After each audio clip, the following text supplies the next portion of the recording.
नमस्ते दोस्तों। क्या आपने कभी सोचा है कि अंग्रेजों ने भारत जीतने के बाद अपनी नजरें पूरब के उन घने जंगलों और पहाड़ों पर क्यों टिका दी थीं जिन्हें हम आज म्यांमार या बर्मा के नाम से जानते हैं? आज की कहानी है एंग्लो बर्मी युद्धों की, जो इतिहास की सबसे खर्चीली और खतरनाक लड़ाइयों में से एक मानी जाती हैं। कहानी शुरू होती है 19वीं सदी की शुरुआत में, जब बर्मा का साम्राज्य काफी ताकतवर हो चुका था और उनकी सीमाएं ब्रिटिश भारत के असम और मणिपुर से टकराने लगी थीं। अंग्रेजों को डर था कि अगर बर्मी आगे बढ़े तो उनके व्यापार और बंगाल पर खतरा पैदा हो जाएगा। इसी तनाव के चलते 1824 में पहला युद्ध छिड़ा। आपको जानकर हैरानी होगी कि यह युद्ध अंग्रेजों के लिए कोई आसान सैर नहीं थी। बर्मा के घने जंगलों, भारी बारिश और वहां की बीमारियों ने अंग्रेजों की नाक में दम कर दिया था।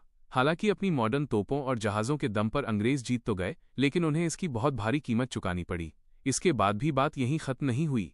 साल 1852 में दूसरा युद्ध हुआ, क्योंकि अंग्रेज बर्मा के समुद्री रास्तों और वहां की कीमती लकड़ी यानी टीक वुड पर कब्जा करना चाहते थे। इस बार लॉर्ड डलहौजी ने बड़ी चालाकी से बर्मा के निचले हिस्से को हथिया लिया, लेकिन आखिरी कील ठुकी 1885 के तीसरे युद्ध में, जब अंग्रेजों को शक हुआ कि बर्मा के राजा फ्रांस के साथ हाथ मिला रहे हैं। मात्र 2 हफ्तों के अंदर ही अंग्रेजों ने मांडले पर कब्जा कर लिया और राजा थिबौ को बंदी बनाकर रत्नागिरी भेज दिया।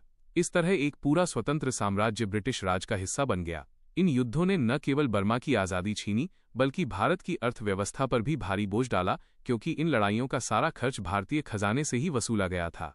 इतिहास के ये पन्ने हमें सिखाते हैं कि साम्राज्य विस्तार की भूख कितनी भयानक हो सकती है। अगर आपको ये जानकारी दिलचस्प लगी और आप दुनिया के ऐसे ही अनसुने इतिहास के बारे में और जानना चाहते हैं, तो इस वीडियो को लाइक ज़रूर करें। और हाँ, हमारे चैनल को सब्सक्राइब करना मत भूलिएगा, ताकि हम ऐसी ही और कहानियां आपके लिए लाते रहें। क्या आप इस स्क्रिप्ट के किसी खास हिस्से जैसे यांडाबो की संधि या राजा थिबौ के बारे में और विस्तार से जानकारी जोड़ना चाहेंगे?